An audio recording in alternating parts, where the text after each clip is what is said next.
Welcome to Virginia Tech's Next Frontiers of Space event. I'm Kevin LeClaire, Virginia Tech Industrial and Systems Engineering class in 1995. I serve as the chair of the Industry Advisory Board for Virginia Tech Center for Space Science and Engineering Research, better known as Space at VT. Space at VT is a leading space research and workforce training organization that provides Virginia Tech students with truly out-of-this-world opportunities, designing innovative hardware, conducting leading-edge research, and developing space missions. Virginia Tech students work on satellites, lunar missions, sounding rockets, high-altitude platforms, drones, ground stations, observatories, and much more. Space at VT is led by a multidisciplinary team of experts that is winning significant space research and development grants and contracts. The center collaborates with industry to provide valuable hands-on experience and training that prepares Virginia Tech students to become the next generation of leaders in the space industry. I'm very excited for everything that Virginia Tech is doing in space. Please help us get the word out and check out the newly launched online research to learn how alumni and companies can get involved and make a difference advancing space science and engineering and the talent and research for tomorrow at Virginia Tech. Stay tuned at the end of the video to learn more. So let's kick off this event as we hear from some amazing Virginia Tech alumni leaders who've made great advancements in space. You may recognize the voiceover as Virginia Tech's very own Homer Hickam, class of '64, author, Vietnam War veteran, and former NASA engineer. Welcome, Homer.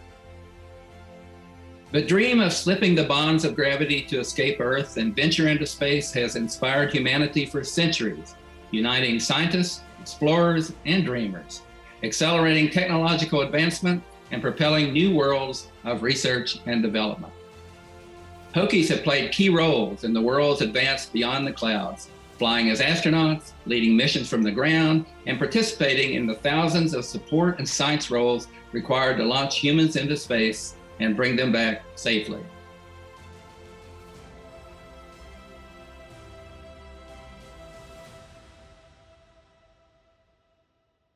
Perseverance right now is still fairly new in its explorations. It's just past its 100th day on the surface and is just finishing up the instrument and rover checkout procedures. So it actually hasn't started the detailed analysis of the science results on the surface yet, but really is just validating that all the instruments survived and the rover itself survived the trip to Mars intact, unbroken, and is all functioning properly.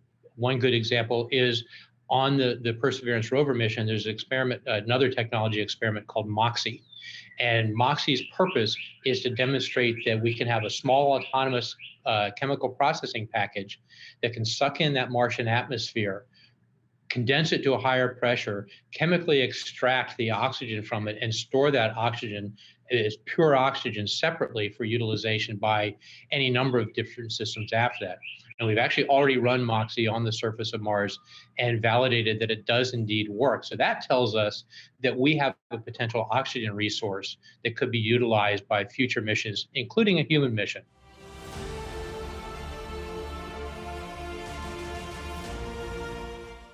It's amazing how critical space-based assets are to U.S. national security and to our economic security. Space assets give us access to critical intelligence on our adversaries and on developments of interest around the world, whether it's troop movements or leadership communications. They allow us to track changes on the ground over time. For example, satellite images allowed us to detect construction in North Korean nuclear facilities, even when the government in Pyongyang denied such efforts. They also allow instantaneous and global transmission of critical military, intelligence, and diplomatic communications, which enable the United States to respond rapidly to emerging developments. And space assets are also critical to the functioning of the US economy. GPS satellites don't just enable Google Maps on your iPhone, they enable real-time tracking of goods, vehicles, and aircraft.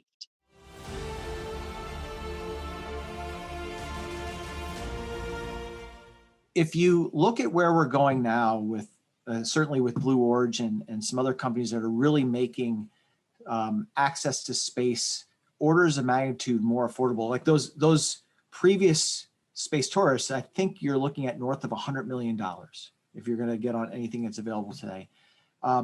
This next generation, including our New Shepard rocket and and other vehicles out there are going to be a lot cheaper than that. So you won't see 10 people the next decade. I mean, we'll put 6 people up on the first flight on July 20th, right? And so we're going to be putting 6 tourists up at a time, and we'll fly that thing easily a dozen times a year. So the point being is, I think as you play out over the next decade, it'll be now hundreds, maybe even over 1,000 people will have flown to space by the year 2030. And the way I like to think of it is, there's a pretty decent chance that my kids or their friends, like my kids will know somebody that will have flown on these things, but certainly my grandkids, it'll be as common. I don't know, what do you say? Maybe as common as hang gliding and mountain climbing, some of the other things where, are reasonably accessible. Does 50% of the population go hang gliding? No. But it's not the kind of thing where you look at and say, man, it's an impossibility. So I think we're going to get to thousands. Beyond that, the tens and hundreds of thousands are quite realistic in my lifetime.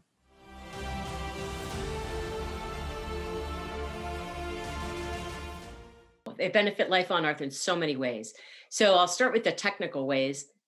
Everything from the inventions that NASA makes, whether it's temper foam, if you have a temper foam mattress for yourself or your puppies, that was invented at NASA.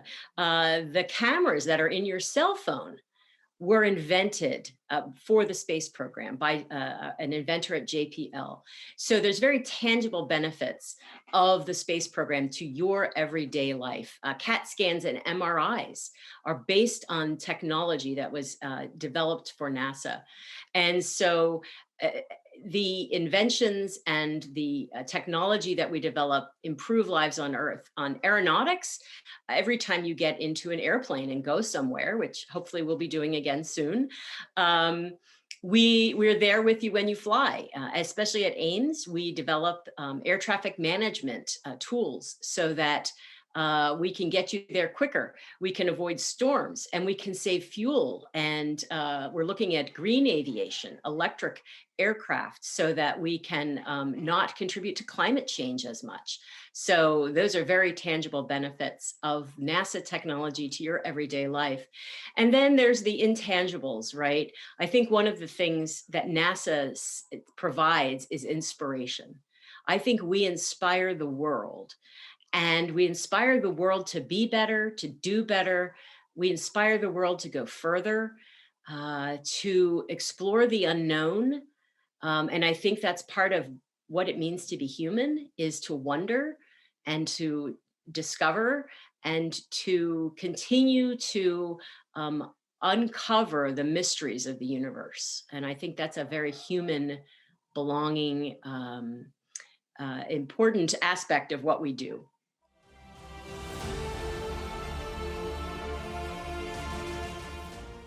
I think we're learning that some of these really big systems that we had before might not be the best way to do things, especially when you consider how hard it is to replenish those really big systems.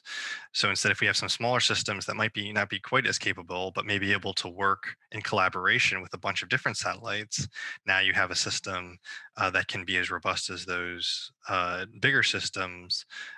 But easier to refresh, easier to launch, and a little bit more resilient, because if one part of the satellite fails, one small satellite fails, it might not be that big of a deal. Whereas if you have something go wrong on one of these really big satellites, you've lost your entire system. So I think that there's a lot of opportunity out there, a lot of different business cases that people are looking at, and I think that small satellites are here to stay.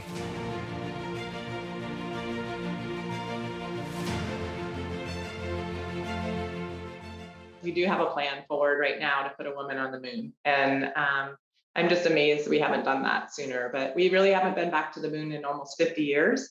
And NASA's Artemis program, where Artemis is the sister of Apollo, so it kind of makes sense that that would be the name of the program, going back to the moon. We are aiming to put a woman on the moon in the 2024 timeframe, which is really exciting.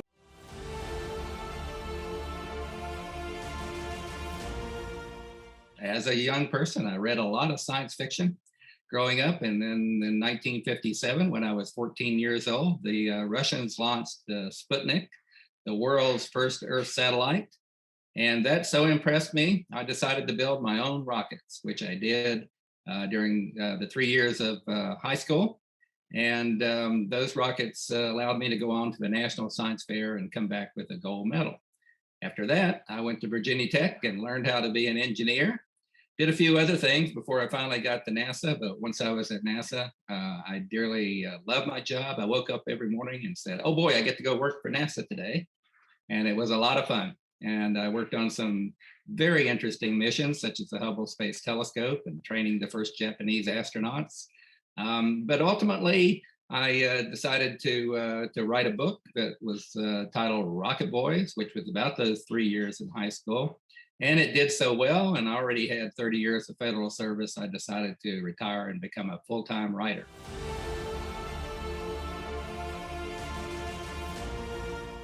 So one of the interesting things when I came into NASA a little over a year ago, they have been on a journey in the support functions for a few years now to just, become more efficient and effective, try to continuously improve and make sure that we're serving the agency and the missions better. And so part of what that looks like is there are 10 NASA centers. And as in, many organizations, again, the one I came from was sort of in a similar place where each of those centers had their own finance and IT and procurement and human capital organizations. And NASA determined that, a more effective way to kind of run the support would be to run it at an enterprise level and make sure that each center then got what they needed. And so we've been on that journey for about 3 years now, getting ready to finish that. And so that's been a bit of a culture shift. We're trying to figure out how do you best serve the enterprise and make use, for instance, of all the great people across the country with the different skills and knowledge that they have, so that they're not limited to just working at one center. But again, historically, they have really worked for one center. And so you might hear somebody say, I'm a Kennedy employee or I'm a Johnson employee. It's like, yes. And we're all NASA employees. So we're really working through the culture change.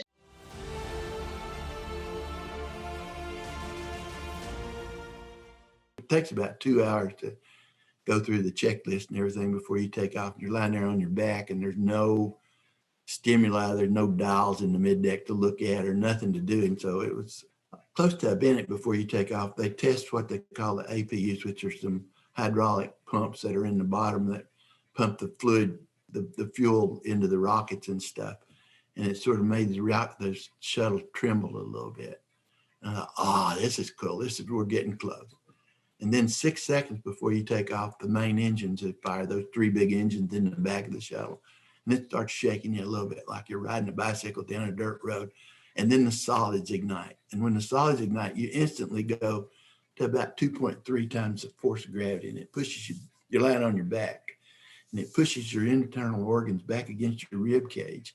And your lungs, which are sort of balloon-like, are compressed and flattened out a little bit. And so breathing in is really hard when you're taking off.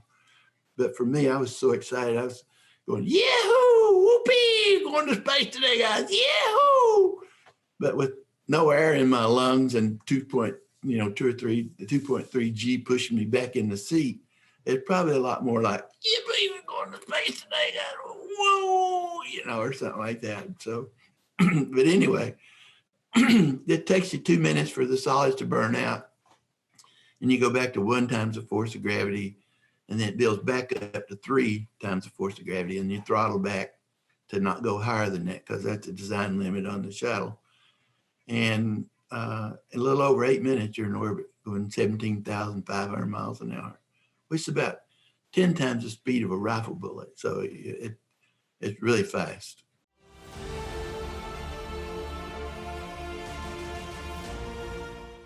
We had some anomalies on our mission. We had a large piece of foam break away from the side of the vehicle in a protuberance airload ramp, a POW ramp. Just missed our left wing. It would have been very critical if we got hit with that piece of foam. We hit a large buzzard on launch that luckily fell on the on the backside of the external tank that could have caused the problem. Another thing that was really critical was that when we did our rotational our R-bar maneuver, basically when we're getting ready to dock with space station, a new maneuver, we basically do a backflip.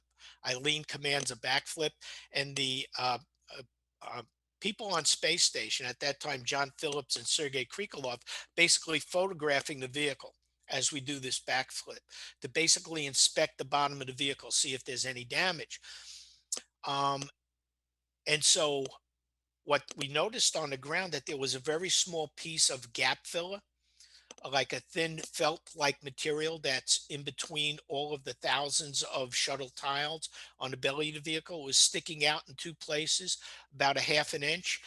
And the amazing people on the ground, some of my good friends in the Friends of Charlie network at NASA Langley, they were able to determine when they saw this gap filler sticking out that if we didn't do an emergency EVA, an emergency spacewalk, and pull that gap filler, that when we flew back in through the Earth's atmosphere at Mach 25, 18,000 miles an hour, it would trip the boundary layer and these vortices would shed, would hit our wings and burn our wings up. So that was pretty exciting.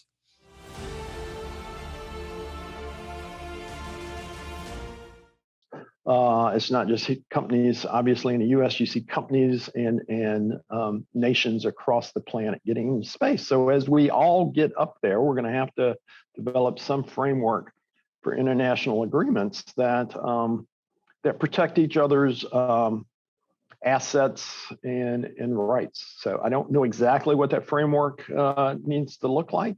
I mean, if I look at an analogy here on Earth, maybe there's something to be learned from the maritime environment, but I think it is going to take something that we need to work on, and so hopefully we'll get that done.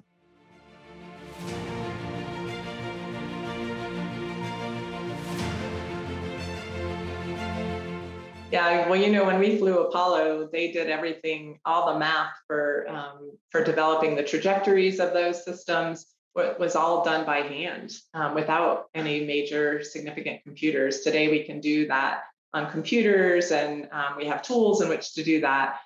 In addition to that, as we take humans further into our solar system, the use of AI and digital assistants, I think, will become even more important. They won't have the ability to call back to Earth and say, Houston, we have a problem, right? They'll have to solve their issues on their own.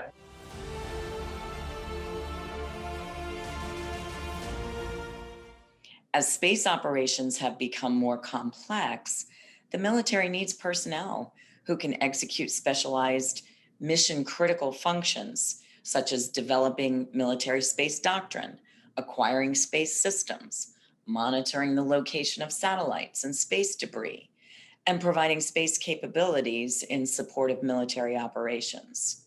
So rather than spread these competencies across all the military services, which is what we had been doing, it really made sense to consolidate them in a single service dedicated to space capabilities.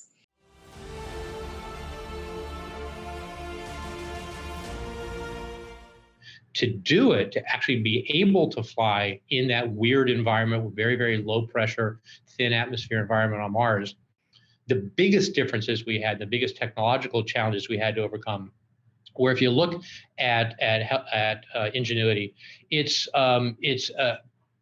basically very, very small, very, very lightweight. It only weighs just under 4 pounds. It's about 1.2 meters across in the blade diameter. It's 2 counter-rotating blades on a single powered shaft that provide the lift.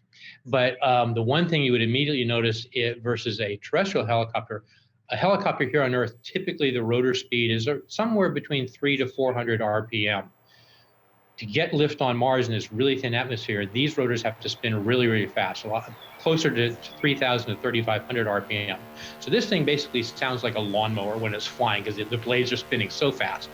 The other thing is they're very, very wide in comparison to their length. So these big fat blades spinning really, really fast to generate lift that's just barely sufficient to get us up and off the ground and have stable controlled flight. And that last little pit actually was the really important one. The thing that we found, because you have this extremely light aircraft in an extremely thin atmosphere, it was very, very difficult to control. We actually tried the same way. For example, you would have someone flying a hobby drone here on Earth with doing real-time joysticking, and we actually have a test chamber at the Jet Propulsion Lab that we can pump down to the same atmospheric pressure as that on Mars. And we stuck a test helicopter in there and tried to have a human fly it. And it was basically impossible. We had somebody who was very, very experienced in flying small UAVs. And the thing was so unstable that he just couldn't get it to fly for more than a second or two before it would come crashing down. And so we needed a control system that was very, very fast, very responsive, to be able to fly and be controlled and be stable and sustain flight. So a lot of different things that went into making this whole thing work. But the end result was it did work, and it has now flown at this point 6 times. We're getting ready for our 7th flight coming up.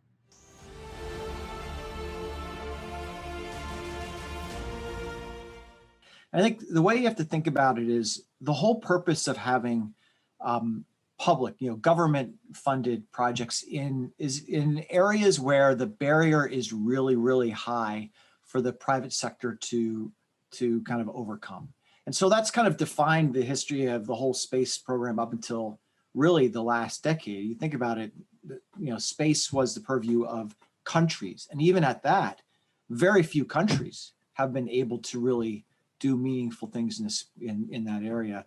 But now, as you see, what we call Space 2.0, the big companies like Blue Origin that are kind of coming in with some fresh ideas, it's kind of changing things. And you want that to happen because real markets eventually need to be ones that have vibrant private segments to them. That's what brings a lot of innovation. That's ultimately what brings scale. And so, as you go through this next period, you're going to see really great partnerships because there's going to be a lot of situations where the private sector can really go and do these things, but you're going to see others where you're going to need some of that partnership with the NASAs of the world and other public institutes to really do those audacious, big next kind of steps in this kind of overall journey of putting people out in space.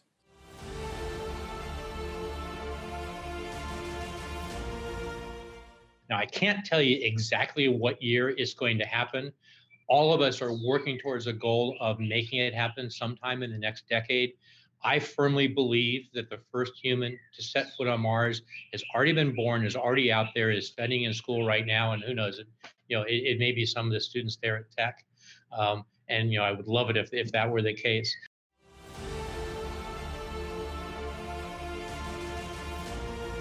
I mean, my message to everybody is just don't quit. Just keep trying and learn a lesson for each time the results don't come out like you thought they would, and use that lesson to do better the next time. And that's regardless of your major. I think that if you listen to all these guys that are billionaires now, you go back to Edison or Henry Ford or Tesla or any of those brilliant guys, we think they failed over and over and over. But the failure would have been if they quit. And so that's the main thing. Well, here's the thing about Virginia Tech is that those of us who went through it, whether in the military system or as a civilian, we all identify as family. We are a family. There's no question about that. Ultimately, somewhere along the line, you realize that you miss that other family, that family that you had at Virginia Tech. And the really neat thing is that family is waiting for you. And when you turn back to it and start getting involved with whether you're on campus or just interested in what's going on in campus, you start recognizing a lot of the names and a lot of your fellow alumnus, and pretty soon you get involved. And so the Virginia Tech family is always waiting for you. I was lucky enough while I was a student there at Tech, my advisor was George Gorsline. And I was able to tap into his head several different times during my undergraduate career and learn a lot of different things. The first one was, he was very clear about making sure that we all understood, don't stovepipe yourself. Yeah, you may be here because you want to get a computer science degree and you're going to do a certain number of computer science classes and learn about that. But make sure you learn about as many different broad topic areas and other disciplines as you possibly can, because you have absolutely no idea right now how useful that stuff is all going to be later on in your career. Yeah, the one thing really is to consider federal service. I sit on the board of Pamplin's management department, and I'm the only federal board member. And so I love to play the role of please consider federal service. It's not something that I had planned. Again, as I said, I kind of lucked into that first job. And now knowing what I know about the federal government, having worked there for 33 years, there's just so much opportunity in the government across every career field, and the ability to really, if you have a passion for something like the environment or science or people, you can find any federal agency really and align your passion with the work. I would just say, pursue your dreams. You're getting a great foundation in education, personally and professionally. Excuse me. You are learning the skills needed to solve the world's most difficult problems, whether it's clean air, clean water, space exploration, energy. The world needs you. And I would encourage you to seize the day, take the hard job, always take the hard job. Always take the job that you don't think you're ready for. Always take the job that you're unsure about, because guess what? You will rise and you will meet the challenge and you will surprise yourself along the way. So seize the day.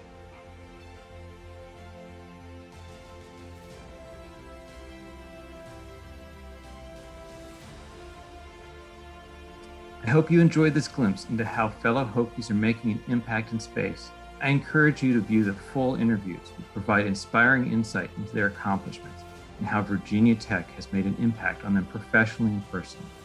To learn more about Space at VT and the newly launched corporate space website, click on the description below. Thank you for joining us. Go Hokies.